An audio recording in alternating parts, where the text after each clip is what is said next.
Czech and Slovak paratroopers were dropped behind enemy lines with orders to kill Reinhard Heydrich, the Nazi described as the most dangerous man in the Third Reich.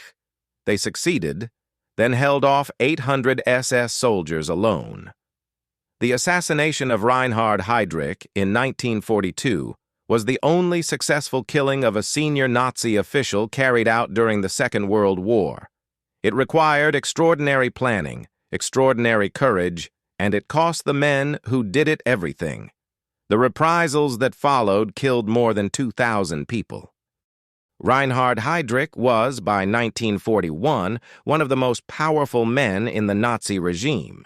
He had built the SS security apparatus from scratch and was the architect of the Einsatzgruppen, the mobile killing units responsible for mass shootings of Jewish communities across Eastern Europe. At the Wannsee Conference in January 1942, he chaired the meeting at which the systematic extermination of European Jews, the final solution, was formally coordinated. Heinrich Himmler called him the man with the iron heart. Adolf Hitler called him the man with the iron heart and referred to him as a potential future successor. Winston Churchill described him as the most dangerous man in Europe. In September 1941, Heydrich was appointed Reich Protector of Bohemia and Moravia, the occupied Czech territories. He arrived in Prague and immediately began suppressing Czech resistance with a combination of terror and calculated economic incentives, executing hundreds and shipping thousands to concentration camps. He was effective enough at pacifying the population that the Czech government in exile in London, worried the resistance was being permanently broken, authorized the only political assassination of the war. The plan was called Operation Anthropoid. The British Special Operations Executive trained 2 men for the mission: Józef Gabčík, a Slovak corporal, and Jan Kubiš, a Czech sergeant. Both had escaped their occupied homelands in 1939 and made their way to Britain via France. Both were experienced soldiers. Both understood they were unlikely to survive. They parachuted into Czechoslovakia on December 28, 1941, and spent the following 5 months making their way to Prague, hiding with resistance families, planning the attack, and rehearsing their positions. The plan required precision. Heydrich was almost never in a predictable location. They had to find a point on his route where the road's geometry would slow his car and give them a window. They chose a hairpin turn in the Lieben district of Prague, on Heydrich's daily route from his country estate to the Hradčany castle. The bend forced his car to slow almost to a stop. On May 27, 1942, Heydrich's Mercedes came around the bend. Gabčík stepped into the road and raised his Sten submachine gun. It jammed. Not a single round fired. Heydrich, instead of ordering his driver to accelerate to safety, stood up in the open car and reached for his pistol. In that moment, Jan Kubiš threw a modified British anti-tank grenade. It landed beneath the rear wheel of the Mercedes and detonated.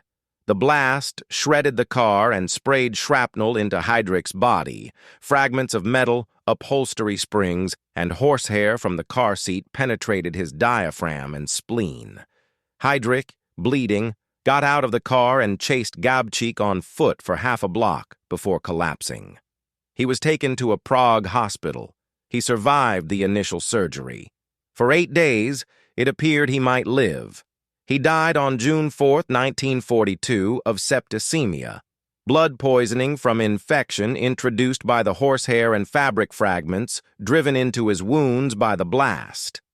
The specific materials of the car's interior, contaminated by a non-sterile environment, killed him more surely than the shrapnel itself. Gabčík and Kubiš escaped the immediate scene. The SS launched one of the largest manhunts in occupied Europe. Gabčík, Kubiš, and 5 other paratroopers who had been involved in related operations were eventually traced to their hiding place, the crypt of the Cathedral of St. Cyril and Methodius in central Prague. On June 18, 1942, Approximately 800 SS troops surrounded the cathedral, and an 8-hour battle began. The 7 men inside had pistols, submachine guns, and grenades. They held the cathedral for hours. When the SS attempted to flood the crypt through the ventilation shafts, the paratroopers used their helmets to bail water. When the ammunition ran out, the survivors shot themselves rather than surrender. None were taken alive. The reprisals were catastrophic. More than 2,000 Czechs were executed in the weeks following the assassination.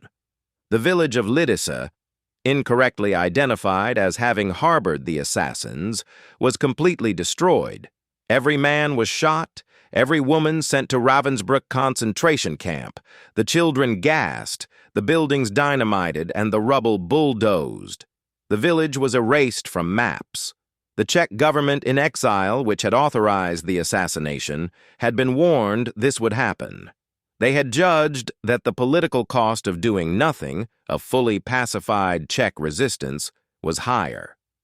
7 men held off 800. They knew when they got on the plane that they were not coming back. They went anyway. The most daring assassination in Winterthur history. 2 soldiers, 1 Slovak, 1 Czech, with a jammed gun and a grenade, who killed the most dangerous man in the Third Reich and then held a cathedral against an army until the last round was gone. The cost was paid by people who hadn't been consulted. That is the specific weight that history asks you to carry when you think about Operation Anthropoid. Subscribe if you want more. See you in the next one.